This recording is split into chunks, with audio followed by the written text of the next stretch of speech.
चलिए, very good evening learners. स्वागत है आप सभी का इंडिया के best online learning platform Endeavour prep पे। ये प्लेटफॉर्म पे बच्चों आपकी यूपीएससी और उसके साथ साथ कोई सी भी स्टेट पीएससी की तैयारी बच्चों कॉम्प्रिहेंसिव मैनर में हो जाएगी। आपका कोई भी सब्जेक्ट हो, economics, environment, geography, history, culture, science, CSAT, whatever be it, ठीक है। आपके सारे के सारे सब्जेक्ट की तैयारी के लिए बस एक ही प्लेटफॉर्म पे टिके रहिए बच्चों, that is Endeavour prep. Endeavour prep platform की यूट्यूब चैनल पे अभी बच्चों आप लोग मल्टीपल वीडियोस देख पा रहे होंगे। डेली करंट अफेयर्स एनालिसिस के वीडियोस आ रहे हैं, स्पेशल न्यूज़ आइटम्स के वीडियोस आ रहे हैं, इंग्लिश चैनल के चालू हो चुके हैं, ज्योग्राफी के चालू हो चुके हैं, ठीक है। और ये जो हमारी सीरीज चल रही है daily 5 PM, that is for revision through PYQ और मोस्ट इंपॉर्टेंट MCQs, ठीक है। ये रिवीजन सीरीज़ का हम लोगों ने प्लान ऑलरेडी बनाया हुआ है बच्चों, ठीक है। कि मंडे हम लोग ये रिवीजन सीरीज़ में साइंस डिस्कस करेंगे, साइंस एंड टेक्नोलॉजी, इसका मैंने ब्रीफ आपको लास्ट वीक दे दिया। Tuesday we will be discussing geography, Wednesday रहेगा इंडियन पॉलिटी, थर्सडे रहेगा इकोनॉमी, फ्राइडे रहेगा एनवायरनमेंट एंड सैटरडे रहेगा हिस्ट्री। इसका फर्स्ट वीक हम लोग ख़त्म कर चुके हैं, ठीक है। तो अगर किसी ने ये फर्स्ट वीक के वीडियो नहीं देखो तो प्लीज़ पहले वो जाके देखिएगा। द रीज़न इज़ कि अगर मैं साइंस के MCQ डिस्कस करूँगा, ठीक है, साइंस के MCQ या फिर साइंस के PYQ से आपको रिविजन करवाऊँगा, तो वो रहेगा सीक्वेंस में, ठीक है। वो रहेगा सीक्वेंस में। मैं लास्ट टाइम भी आपको बता चुका हूँ, ठीक है, कि साइंस में हम लोग सबसे पहले बेसिक्स ऑफ बायोलॉजी डिस्कस कर लिया हम लोगों ने लास्ट लेक्चर में।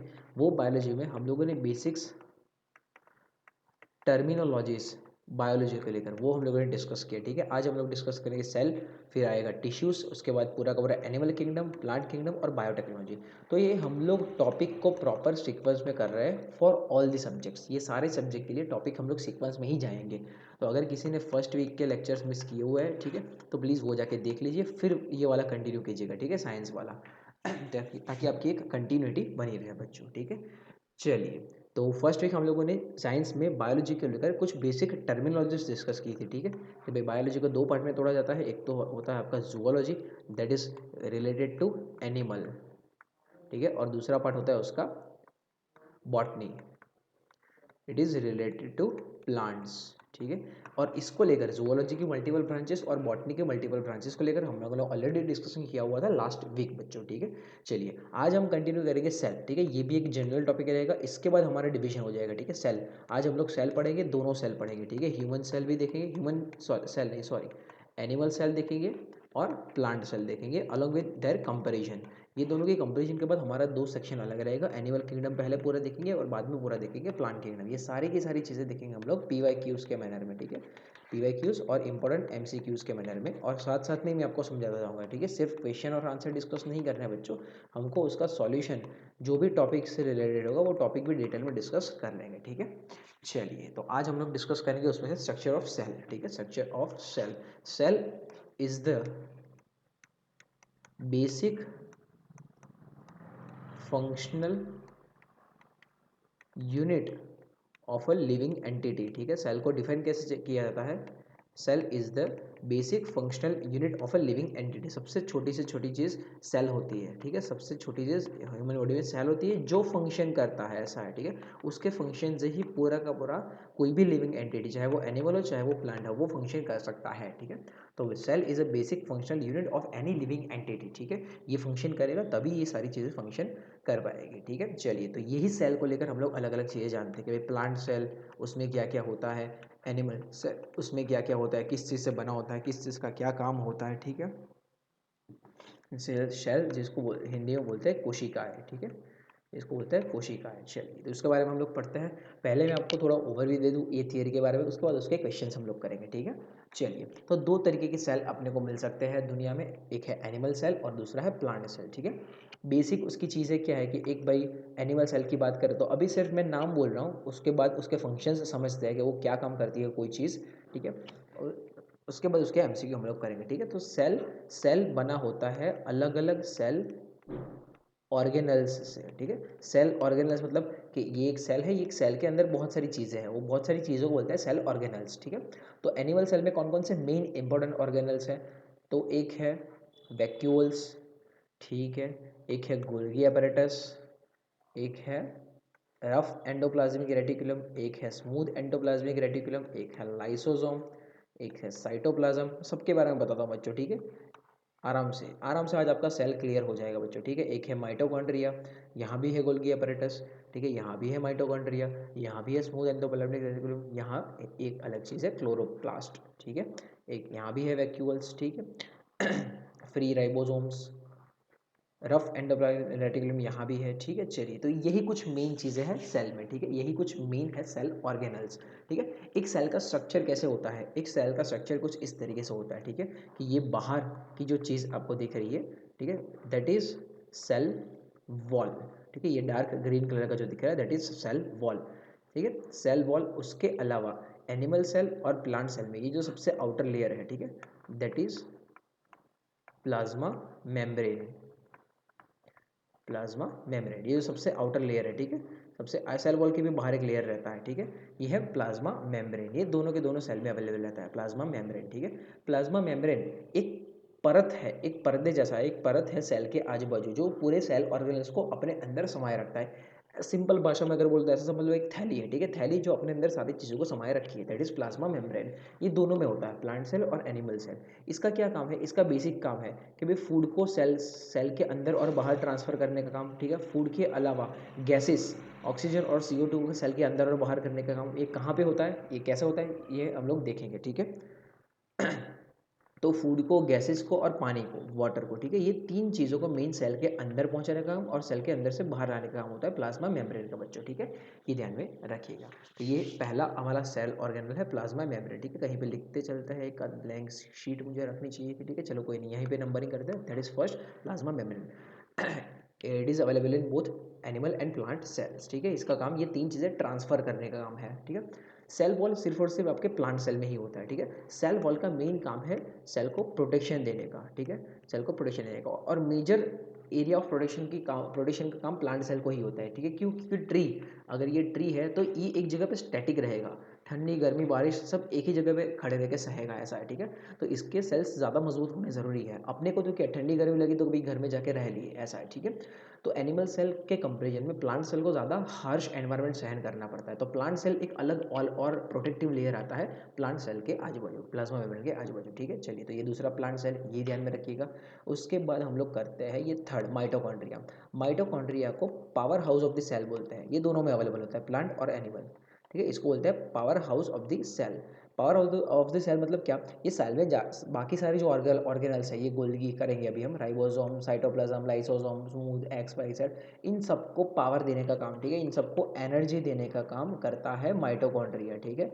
ये ATP के फॉर्म में एनर्जी देता है, ATP इज एडिनोसाइन ट्राइफॉस्फेट, ये एक टाइप का प्रोटीन है, ठीक है, ये ATP के फॉर्म में एनर्जी सारे के सारे ऑर्गेनल्स को देता है। तो ये ऑर्गेनल्स अलग अलग अपना कामकाज कर पाएंगे क्या, वो हम लोग अभी देखते हैं, ठीक है। तो माइटोकॉन्ड्रिया दोनों में होता है, ठीक है, यहाँ पे प्लांट सेल में भी है, एनिमल सेल में भी होता है, ठीक है। उसके अलावा जैसे मैंने बोला कि भाई थैली है, थैली के अंदर ये सारी चीज़ें हैं, ऐसा आपको समझना है।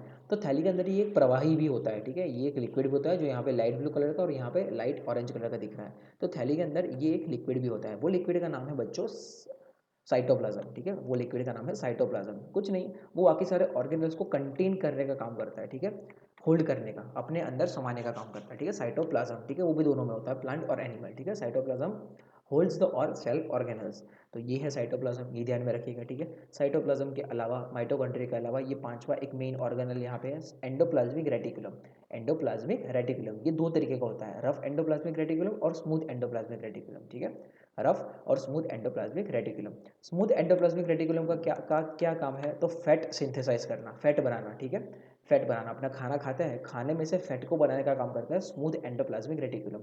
और ये रफ एंडोप्लाज्मिक रेटिकुलम, उसका काम है राइबोसोम्स बनाना, ये रहे यहाँ पे राइबोसोम्स, दोनों में होता है प्लांट और एनिमल सेल, ठीक है। राइबोसोम्स का क्या काम है, राइबोसोम्स का काम है प्रोटीन सिंथेसिस करना, अपने जो खाना खाते हैं, रोटी सब्जी दाल चावल वॉट एवर बीट, तो वो उसमें से प्रोटीन सिंथेसिस, प्रोटीन बनाने का काम करता है ये राइबोसोम। राइबोसोम कहाँ से आया, वो आया आपके रफ एंडोप्लाज्मिक रेटिकुलम में से, ठीक है। चलिए, तो ये पांचवा सेल ऑर्गेनल ध्यान में रखिएगा बच्चों, ठीक है। एंडोप्लाज्मिक रेटिकुलम दो तरीके का होता है, first is rough, second is smooth. Rough का काम है राइबोसोम बनाना, राइबोसोम आपको प्रोटीन सिंथेसिस का काम करता है, ठीक है। चलिए, ये ध्यान में रखिएगा एक। तो उसके बाद छठा ऑर्गेनल आपका काम का है गोल्गी एपरेटस, ठीक है, गोल्गी बॉडी जिसको बोलते हैं हम लोग, शायद आपको बचपन में आया याद होगा, ठीक है। गोल्गी एपरेटस, गोल्गी एपरेटस का क्या काम बच्चों, गोल्गी एपरेटस का काम है रफ एंडोप्लाज्मिक रेटिकुलम और स्मूथ एंडोप्लाज्मिक रेटिकुलम ने जो भी प्रोटीन और फैट बनाया है उसको सेल से बाहर की तरफ ले जाना, ठीक है। कि भाई बना तो दिया पर उसका काम अलग अलग ऑर्गन में लगेगा, अपनों को हाथ पैर सब चलाने में लगेगा, तो उसको सेल के बाहर ले जाने का काम करता है Golgi apparatus. Transport and packaging का काम करता है, ठीक है। तो सेल के अंदर और सेल के बाहर सर हर एक चीज़ को ये चीज़ पहुंचाने का काम करता है आपका गोल्गी एपरेटस। काइंड ऑफ ये अमेजोन है ऐसा समझ लो बच्चों, ठीक है। ये अमेजोन है, इसको मिल गया ये प्रोटीन और फैट, तो इसको मिल गया तो ये बाकी सारे उसके कस्टमर्स तक पहुंचाने के काम करेगा, यहाँ पे सेल के बाहर इवन, ठीक है। चलिए, तो ये काम है गोल्गी एपरेटस का। गोल्गी एपरेटस के अलावा एक और गोल्गी एपरेटस एक और चीज़ निकालती है, बनाती है, जिसको बोलते हैं ये रहा लाइसोजाइम, ठीक है। लाइसोजोम, ठीक है, सॉरी लाइसोजोम। लाइसोजोम दोनों में होता है ऑब्वियसली, प्लांट और एनिमल सेल। लाइसोजोम का क्या काम है? लाइसोजोम उसको बोलते हैं suicide bags, suicide bags of cell, ठीक है। इसका क्या काम है? ये बहुत ही हाई कॉन्सेंट्रेटेड प्रोटीन कैरी करके चलता है, ठीक है। कि इसमें कुछ चीज़ डालो तुरंत गल जाएगी, ऐसा हाई कॉन्सेंट्रेटेड प्रोटीन कैरी करके चलता है। जब भी प्लांट में, ठीक है, जब भी प्लांट में ये कुछ एक्स अमाउंट का फॉरेन मटेरियल आ गया, ठीक है, जो प्लांट का हिस्सा नहीं है, सॉरी जो सेल का हिस्सा नहीं है, तो इससे सेल को खतरा हो सकता है। तो ये क्या काम करेगा? ये लाइसोसोम फटेगा, फटने के बाद ये या तो ये एक्स एक्स एक्सेस को ख़त्म कर देगा, अगर ये एक्स एक्सेस को ख़त्म नहीं कर पाया तो ये पूरे पूरे सेल को ही डिस्ट्रॉय कर देगा, ठीक है। तो एक्स एक्स जिंदा रह ही नहीं पाएंगे पूरे सेल में कहीं भी, क्योंकि सेल ही नहीं बचेगा, ठीक है। तो इसको बोलते हैं सुसाइडल बैग। क्यों ऐसा काम करता है? कि अगर ये एक सेल इन्फेक्टेड हो गया, ठीक है, ये एक सेल इन्फेक्टेड हो गया तो भाई उसकी वजह से बाकी सारे सेल इन्फेक्ट नहीं होने चाहिए, ठीक है। तो ये वो सेल को ही खुद को ख़त्म कर देता है। तो ये बढ़िया सा काम करता है लाइसोजाइम, ठीक है। Cleaning house of the cell बोलते हैं इसको, कि सेल को साफ रखने का काम करता है। बाहर से कोई एक्स एक्स आ गया तो उसको ही मिटा दिया फट के, अगर उसको नहीं मिटा पाया तो पूरा फट के वो सेल को ही मिटा देगा, ऐसा है, ठीक है। चलिए, तो ये ध्यान में रखना लाइसोजाइम। और लास्ट इक्का दुक्का चीज़ें हैं अपने पास, एक है वैक्यूल्स, ठीक है, एक है वैक्यूल, सॉरी ये है वैक्यूल्स। वैक्यूल कुछ नहीं है, स्टोरेज सेक है। ये है स्टोरेज सेक, कुछ ना कुछ चीज़ स्टोर करने का काम करती है बच्चों, ठीक है। कुछ ना कुछ चीज़ स्टोर करने का काम करती है वैक्यूल्स, ठीक है। और उसके अलावा लास्ट है आपका क्लोरोप्लास्ट, ठीक है। क्लोरोप्लास्ट आपके सेल को कलर देने का काम करता है, ठीक है, जो जनरली एनिमल सेल में नहीं होता, एनिमल सेल में नहीं होता, ठीक है। क्लोरोप्लास्ट आपका प्लास्टिड्स बनाते हैं, ठीक है, प्लास्टिड्स बनाते हैं। प्लास्टिड अलग अलग हो सकते हैं, एक आपको पता है क्लोरोफिल, ठीक है, एक आपको होता है क्लोरोफिल, ठीक है। ऐसे अलग अलग कलर का है, तो जो पेड़ के पत्तों को कलर देते हैं, ठीक है, क्लोरोफिल की वजह से ही पेड़ के पत्ते ग्रीन दिखते हैं, ठीक है। उसके अलावा भी बहुत सारे अलग अलग पिगमेंट्स रहते हैं, ठीक है। क्लोरोफिल है, उसके अलावा भी बहुत सारे अलग अलग पिगमेंट रहते हैं, क्योंकि पत्ता आपको हमेशा ग्रीन कलर का नहीं दिखेगा। अगर पत्ता सूख रहा है तो येलो कलर का होगा, उसका एजिंग हो गया है तो रेडिश ब्राउन कलर का होगा।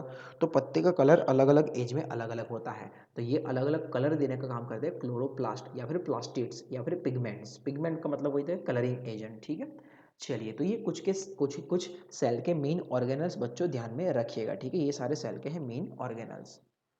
चलो, इसके बेसिस पे अलग अलग क्वेश्चंस डिस्कस करते हैं, ठीक है, फटफट। पहला क्वेश्चन है difference between prokaryotic and eukaryotic cell in having.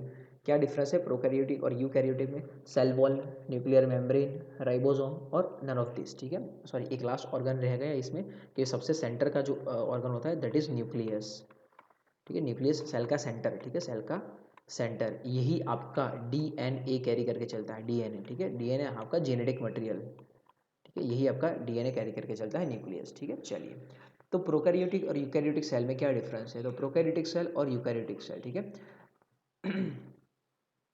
Prokaryotic का क्या मतलब बच्चों? ऐसा सेल, ठीक है, जिसमें डिफरेंशिएटेड सेल ऑर्गेनल्स नहीं है, ठीक है। जहाँ पे आप ये सेल वॉल, ये लाइसोसोम, ये राइबोसोम, ये न्यूक्लियस, ये साइटोप्लाज्म, ऐसा आप दिखा नहीं सकते, ठीक है। पूरा ऐसा सेल है, सारा प्रवाही मटेरियल, सारा लिक्विड मटेरियल एक दूसरे में ऐसे ही मिक्स है, जहाँ से आप अलग अलग चीज़ें डिफ्रेंशिएट नहीं कर सकते, ठीक है। दैट इज, ऐसे वाले सेल को बोलते हैं प्रोकैरियोटिक सेल। ऐसा बहुत प्राचीन जमाने में ऐसे वाले सेल्स हुआ करते थे कोई कोई एनिमल्स में, ठीक है। जबकि यूकैरियोटिक क्या है? जहाँ पे आप सारी चीज़ें अलग अलग, ठीक है, अलग अलग डिफ्रेंशिएट कर सकते हो। डिफ्रेंशिएट करने का सबसे पहला रीज़न वही है, पहला पर्पस, कि भाई ये जो बॉडी है, जो भी एनिमल की बॉडी, वो बॉडी में अलग अलग सेल वॉल या फिर न्यूक्लियर मेम्ब्रेन से अलग पड़े हुए हैं, ठीक है। न्यूक्लियर मेम्ब्रेन से अलग पड़े हुए हैं, वहाँ पे न्यूक्लियर मेम्ब्रेन एक सटीक बाइफर्केशन प्रोवाइड करता है, ऐसा, ठीक है। नहीं तो सारी चीज़ एक ही दूसरे में मिक्स लगेगी, ऐसा, ठीक है। तो वो सेल को बोलता है यूकैरियोटिक, जिसमें आपके सेल ऑर्गेनल्स, ठीक है। सेल ऑर्गेनल्स सही तरीके से डिफ्रेंशिएटेड किए जा सकते हैं कि ये भाई वैक्यूल हो गया, ये गोल्गी एपरेटस हो गया, ये एंडोप्लाज्मिक रेटिकुलम हो गया, वॉटेवर भी, ठीक है। तो यहाँ पे आपका आंसर रहेगा बी, न्यूक्लियर मेम्ब्रेन। तो ये डिफरेंस ध्यान रखिएगा प्रोकैरियोटिक और यूकैरियोटिक में, ठीक है। प्रोकैरियोटिक में अलग अलग सेल ऑर्गेनल्स नहीं होते, इसमें अलग अलग सेल ऑर्गेनल्स डिफ्रेंशिएटेड किए जा सकते हैं, ठीक है। चलिए यही मैंने आपको यहाँ पे समझाया हुआ है, ठीक है, देख लीजिए आराम से। ठीक है, चलिए बच्चों, तो यहाँ पे ये एक मेन बाइफर्केशन ध्यान में रखना, उसी के बाद सारे एनिमल्स अलग अलग चीज़ों में बटे हुए हैं, ठीक है। चलिए नेक्स्ट है आपका which of the following process can be observe in plasma membrane, ठीक है। विच of the following process can be observe in plasma membrane, ठीक है। तो मैंने आपको बताया प्लाज्मा मेम्ब्रेन का क्या काम है, फूड, वाटर और गैसेस को ट्रांसफ़र करना सेल के अंदर और बाहर दोनों जगह पे, ठीक है। यहाँ पे ऑप्शन तो अलग ही है कुछ, एंडोसाइटोसिस, डिफ्यूजन और ओस्मोसिस या फिर ऑल, ये तीनों में से क्या काम करता है। मैंने तो आपको बताया कि भाई फूड, वाटर और गैस को ट्रांसफ़र करने का काम करता है, तो मैंने आपको गलत पढ़ाया? नहीं बे बच्चों, गलत नहीं पढ़ाया, मैंने आपको ये जनरल उसका कामकाज समझाया, ठीक है। ये कामकाज को साइंटिफिक मैनर में, ठीक है, बायोलॉजी की भाषा में बोलते हैं। अगर फूड ट्रांसफ़र करने का काम कर रहा है तो उसको बोलते हैं एंडोसाइटोसिस, अगर वाटर ट्रांसफ़र करने का काम कर रहा है तो उसको बोलते हैं ओस्मोसिस, और अगर गैस ट्रांसफ़र करने का काम करता है तो उसको बोलते हैं डिफ्यूजन, ठीक है बच्चों। तो यही चीज़ है, ये तीनों काम करता है प्लाज्मा मेम्ब्रेन के। सेल के अंदर से फूड बाहर ले गया, ठीक है, सेल के अंदर और बाहर गैस का एक्सचेंज किया, और सेल के अंदर और बाहर पानी का एक्सचेंज किया, ठीक है। उसी को बोलते हैं endocytosis for food, diffusion for gases and osmosis for water. RO word सुना होगा, आर ओ यूनिट आपके घर पे लगा रहता है जिसमें से आप पानी निकाल के पीते हो, तो RO इज रिवर्स ऑस्मोसिस, ठीक है। RO is reverse osmosis. क्यों उसको रिवर्स ऑस्मोसिस बोलते हैं, ये आप लोग बच्चों मुझे खोज के बताइएगा, ठीक है। मुझे खोज के बताओ ना बताओ, आपकी जानकारी के लिए आप खोजिएगा बच्चों, आपको इंटरेस्ट होना चाहिए ऐसी अलग अलग चीज़ें जानने में, ठीक है। चलिए, तो ये तीनों प्रोसेस होती है बच्चों प्लाज्मा मेम्ब्रेन में, ठीक है। ये तीनों मैंने आपको समझा दी कि भाई एंडोसाइटोसिस जो जनरली आपके फूड, ठीक है, को ट्रांसफ़र करने का काम करता है, डिफ्यूजन जो आपके जनरली गैसेस को, ठीक है, कार्बन डाइऑक्साइड और ऑक्सीजन को काम करने का काम करता है ट्रांसफ़र, और ओस्मोसिस आपका वाटर लेवल मेंटेन करने का काम करता है बच्चों, ठीक है। चलिए, ओस्मोसिस का काम है वाटर को मेंटेन करना। Next question, which organelle in the cell other than nucleus contain DNA, ठीक है। अब ये कुछ कुछ एस्पेक्ट मैंने ऑब्वियसली छोड़े हुए हैं यहाँ पे समझाने के लिए, कि मैंने आपको बताया कि सेल के अंदर होता है न्यूक्लियस, सेल का सेंटर, ठीक है, न्यूक्लियस के अंदर होता है क्रोमोसोम। ये करेंगे अपने जेनेटिक साइंस में, ये सारी चीज़ें करेंगे। क्रोमोसोम बना होता है DNA से, DNA अलग अलग बना होता है जीन से, और ये जीन ही है जो आपके हेरेडिटरी ट्रेट्स कैरी करके चलते हैं कि भाई आपका बाल ऐसा, आपके बाल ऐसे है तो भाई आपके पापा के या फिर आपकी मम्मी के बाल ऐसे होंगे, आपका बॉडी कलर ऐसा है तो आपका पापा या मम्मी का बॉडी कलर ऐसा होगा, आपकी हाइट, बॉडी स्ट्रक्चर ऐसा वैसा है तो आपकी वो चीज़ मदर फादर से डिराइव होकर आई है, ठीक है। तो वो जेनेटिक इन्फॉर्मेशन कैरी करने का काम करता है ये जीन, जो DNA में है, जो क्रोमोसोम में है, जो न्यूक्लियस में है। पर यहाँ पे पूछा गया है कि न्यूक्लियस के अलावा ऐसा कोई ऑर्गेनल है जो भी DNA कैरी करके चलता है, तो हाँ भाई है, ठीक है। सेंट्रियोल्स, गोल्गी एपरेटस, लाइसोसोम या फिर माइटोकॉन्ड्रिया, ये चार में से क्या है, तो ये चार में से आंसर है माइटोकॉन्ड्रिया, ठीक है। माइटोकॉन्ड्रिया और उसके अलावा भी प्लास्टिड्स या फिर क्लोरोप्लास्ट, ये भी आपका DNA कैरी करने का काम करते हैं बच्चों, ठीक है। ये भी DNA कैरी करने का काम करते हैं, बस फर्क ये है कि माइटोकॉन्ड्रिया और प्लास्टिड, उनके DNA में, ठीक है, उनके DNA में जीनेटिक स्ट्रक्चर नहीं होता, ठीक है। मतलब वो बॉडी कलर ऐसा, हेयर ऐसे, बॉडी का स्ट्रक्चर ऐसा, आवाज़ ऐसी, वो सब इन्फॉर्मेशन कैरी करके नहीं चलता ऐसा। उनका काम सिर्फ और सिर्फ सेल स्पेसिफिक है, ठीक है, पूरे पूरे ह्यूमन बॉडी स्पेसिफिक नहीं है, ठीक है। उनको सिर्फ अपने ही सेल से लेना देना है, बाकी सारे सेल से नहीं, ठीक है। उनको सिर्फ अपने ही सेल, उनको मतलब कि इनको माइटोकॉन्ड्रिया और प्लास्टिड के DNA को, ठीक है। चलिए, तो ये एक और इन्फॉर्मेशन ध्यान रखिएगा, कोई अगर ऐसा बोले तो DNA सिर्फ न्यूक्लियस में होता है, नहीं भाई, DNA 3 जगह पे होता है, न्यूक्लियस में होता है, माइटोकॉन्ड्रिया में होता है और क्लोरोप्लास्ट में होता है, ठीक है। बस इन दोनों का जो DNA है वो जेनेटिक इन्फॉर्मेशन कैरी नहीं करता, और उनको सिर्फ लेना देना है अपने सेल से, जो सेल में वो बैठे हुए उनसे लेना देना है। और जबकि न्यूक्लियस का DNA जेनेटिक इन्फॉर्मेशन कैरी करके चलता है, और उसको बाकी सारे सेल के, उसको पूरी की पूरी ह्यूमन बॉडी, पूरी की पूरी एनिमल बॉडी से लेना देना रहता है बच्चों, ठीक है। चलिए, ये ध्यान में रखिएगा ये एक इन्फॉर्मेशन। नेक्स्ट क्वेश्चन की तरफ आगे बढ़ते हैं बच्चों, which of the following statement are correct regarding the general difference between plant and animal cell. पहला है plant cell have cellulose cell wall while animal cell do not, ठीक है। तो भाई बराबर है, प्लांट सेल में वॉल होती है, एनिमल सेल में वॉल नहीं होती, वही है मैंने आपको बताया, ठीक है। जो सेल्यूलोज से बनी होती है, ये एक एक्स्ट्रा इन्फॉर्मेशन, ऑब्वियसली थोड़ी इन्फॉर्मेशन मैं आपको ड्यूरिंग द क्वेश्चन बताऊंगा बच्चों, ठीक है। तो एनिमल सेल में सिर्फ प्लाज्मा मेम्ब्रेन होता है, प्लांट सेल में plasma membrane plus cell wall दोनों होती है, क्योंकि उसको ज़्यादा प्रोटेक्शन चाहिए, मैंने आपको बताया, ठीक है, उसको ज़्यादा प्रोटेक्शन चाहिए। दूसरा, plant cell do not have plasma membrane unlike animal cell which do, नहीं तो भाई ये तो हम लोगों ने देखा कि प्लाज्मा मेम्ब्रेन तो दोनों में होता है। And third is mature plant cell has one large vacuoles while animal cell have many small vacuoles.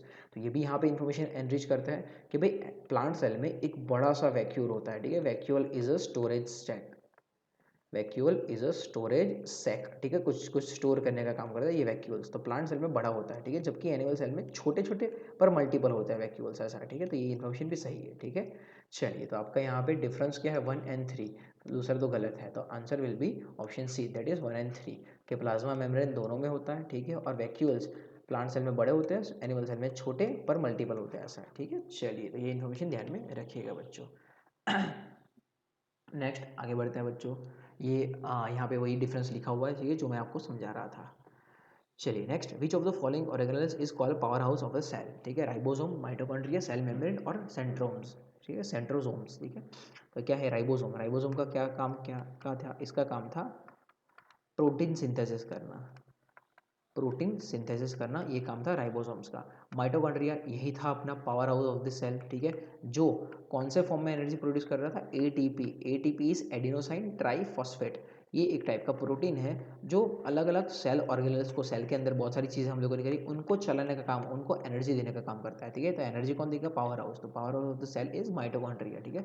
Cell membrane कुछ नहीं, सेल मेम्ब्रेन हम लोगों ने कर लिया, सेल मेम्ब्रेन या फिर प्लाज्मा मेम्ब्रेन जिसको बोलते हैं, ये चीज़ें एक दूसरे में ट्रांसफर करने का काम करता है बच्चों, ठीक है। चलिए, तो ये एक चीज़ ध्यान रखिएगा, माइटोकॉन्ड्रिया इसका आंसर रहेगा, ठीक है। लास्ट सॉरी नेक्स्ट क्वेश्चन है आपका, which of the following cell organelle play the most significant role in protein synthesis, हो गया होगा अब तो बच्चों, आपको याद है, ठीक है। मुश्किल से मैंने आपको 8 या 9 सेल ऑर्गेनल करा है, हर एक का ये अलग अलग काम मैंने आपको बोला, lysosome and centrosome, endoplasmic reticulum and ribosome, Golgi apparatus and mitochondria, lysosome and mitochondria, ठीक है। तो इसका आंसर होगा ऑब्वियसली बच्चों बी, एंडोप्लाज्मिक रेटिकुलम और राइबोसोम। एंडोप्लाज्मिक रेटिकुलम दो होते हैं बच्चों, एक रफ एंडोप्लाज्मिक रेटिकुलम होता है और एक स्मूथ एंडोप्लाज्मिक रेटिकुलम होता है। रफ एंडोप्लाज्मिक रेटिकुलम राइबोसोम्स बनाने का काम करता है। राइबोसोम्स क्या काम करेंगे, राइबोसोम्स प्रोटीन सिंथेसिस का काम करेंगे। प्रोटीन कहाँ से बनाएंगे, खुद से बनाएंगे, नहीं भाई, खुद से प्रोटीन नहीं बनाएंगे। एक सेल, आप लोग जो भी खाना खाते हो, रोटी सब्जी दाल चावल, ठीक है, उसका कुछ हिस्सा एक सेल में जाता है और उसमें से प्रोटीन बनाने का काम करते हैं राइबोसोम्स आपके, ठीक है। चलिए, और स्मूथ एंडोप्लाज्मिक रेटिकुलम का क्या काम था, वही खाने से फैट बनाने का काम था स्मूथ एंडोप्लाज्मिक रेटिकुलम का, ठीक है, फैट माने चर्बी, तो वो काम था आपका स्मूथ एंडोप्लाज्मिक रेटिकुलम का। तो ये दो सिंपल फंक्शन याद रखेगा, ठीक है। उतना डिटेल में अपने को डॉक्टर लेवल पे नहीं करना है बच्चों, ऐसा, ठीक है। अपने को एमबीबीएस लेवल पे नहीं करना है, अपने को सिविल सर्विसेज के पर्पज से करना है, ठीक है। आपको एक जनरल इन्फॉर्मेशन होनी चाहिए, आपको सेल कैसे काम करता है, क्या होता है, उसके बारे में एक जनरल इन्फॉर्मेशन होनी चाहिए, ज़्यादा टेक्निकलिटी में घुसने की ट्राई मत करिएगा, ठीक है। जिनको पता है ऑब्वियसली दैट इज़ गुड, ठीक है, जिन्होंने भी बैचलर्स मास्टर्स में किया हुआ है, ठीक है, MBBS MD, that is good, but उतना डिटेल में नहीं घुसना, ठीक है। कोई भी सब्जेक्ट हो बच्चों, इकोनॉमिक्स हो आपका, ठीक है, आईआर हो, साइंस हो, हिस्ट्री हो, हर एक में अपने को मैक्सिमम से मैक्सिमम 12th लेवल तक का करना है, ठीक है। अपने को जनरल इन्फॉर्मेशन पता रहनी चाहिए, ऐसा है, ठीक है। डिग्री और मास्टर्स लेवल की ऑब्वियसली नहीं। तो अगर कोई सोच रहा है कि इतना डेप्थ इनफ है, तो हाँ भाई, इतना डेप्थ इनफ है, ऐसा है, ठीक है। इतना डेप्थ तक ही आपको पूछा जाएगा। ना आपको इकोनॉमिक्स में ज़्यादा घुसना है, ठीक है, ना आपको साइंस में ज़्यादा घुसना है, ठीक है, ना आपको हिस्ट्री में ज़्यादा घुसना है। ये तीनों अलग अलग ब्रांच है, ठीक है। ये कॉमर्स वाले का जनरली स्ट्रॉन्ग होता है, साइंस वाले को, और ये आर्ट्स वाले का स्ट्रॉन्ग होता है, ठीक है। तो तीनों को ऐसा लगता है कि भाई अपने अपना सब्जेक्ट बहुत पीक लेवल पर अच्छे से करता है, नहीं भाई, हर एक सब्जेक्ट करना है जनरल मैनर में करना है, ऐसा है, ठीक है। चलिए, तो यहाँ पे आपका प्रोटीन सिंथेसिस का काम करता है एंडोप्लाज्मिक रेटिकुलम और राइबोसोम बच्चों, ठीक है। चलिए, तो ध्यान में रखिएगा, सेल को लेकर इतनी चीज़ें इनफ है, ठीक है। ये थोड़े बहुत 10 क्वेश्चन हम लोगों ने डिस्कस किए, और जो मेन मैंने आपको समझाया ये खास ध्यान में रखिएगा, ठीक है। ये जो सबसे पहली स्लाइड हम लोगों ने करी कि भाई अलग अलग सेल और उसका काम, ये खास आप लोग ध्यान में रखिएगा बच्चों, ठीक है। चलिए, एंडेवर प्रेप प्लेटफॉर्म को बच्चों आप टेलीग्राम चैनल पर फॉलो कर सकते हो, जहाँ पे आपको फ्री में स्टडी मटेरियल मिलता रहेगा। उसके अलावा लेक्चर्स की पीडीएफ्स मिलेगी, लेक्चर्स की लिंक मिलेगी, ठीक है। ये सारी चीज़ें यहाँ से आपको अपडेट होती रहेगी, ठीक है। साथ साथ में यूट्यूब चैनल को भी फॉलो करके सब्सक्राइब कर दीजिए, बेल आइकन प्रेस कर दीजिए, तो आपको हर एक लेक्चर की नोटिफिकेशन मिलती रहेगी, क्योंकि अभी बहुत मल्टीपल सीरीज चालू हो चुकी है, ठीक है। तो आपको हर एक लेक्चर की नोटिफिकेशन बच्चों यहाँ से मिलती रहेगी, ठीक है। उसके अलावा ये सारे प्लेटफॉर्म पर भी आप हमको फॉलो कर सकते हो, ठीक है। चलिए बच्चों, तो मिलते हैं नेक्स्ट लेक्चर में। कल हमारा मोस्टली रहेगा ज्योग्राफी का डिस्कशन। आई थिंक ज्योग्राफी ही हमने प्लान के हिसाब से, तो ज्योग्राफी हम लोग करते हैं कल से चालू। कल से वर्ल्ड मैप चालू करेंगे बच्चों, ठीक है। तो काफ़ी इंटरेस्टिंग टॉपिक रहेगा, वर्ल्ड मैप अपने बच्चों कल से करेंगे, ठीक है। चलिए मिलते हैं बच्चों नेक्स्ट लेक्चर में नेक्स्ट सब्जेक्ट के साथ, जिसका डिस्कशन हम लोग पीवाईक्यू और क्वेश्चन फॉरवर्ड में करेंगे। आई होप आपको सीरीज अच्छी लग रही होगी, अच्छी लग रही हो तो लाइक शेयर और सब्सक्राइब कर दीजिएगा मेरे लेक्चर्स को बच्चों, ठीक है। चलिए have a good day, goodbye बच्चों।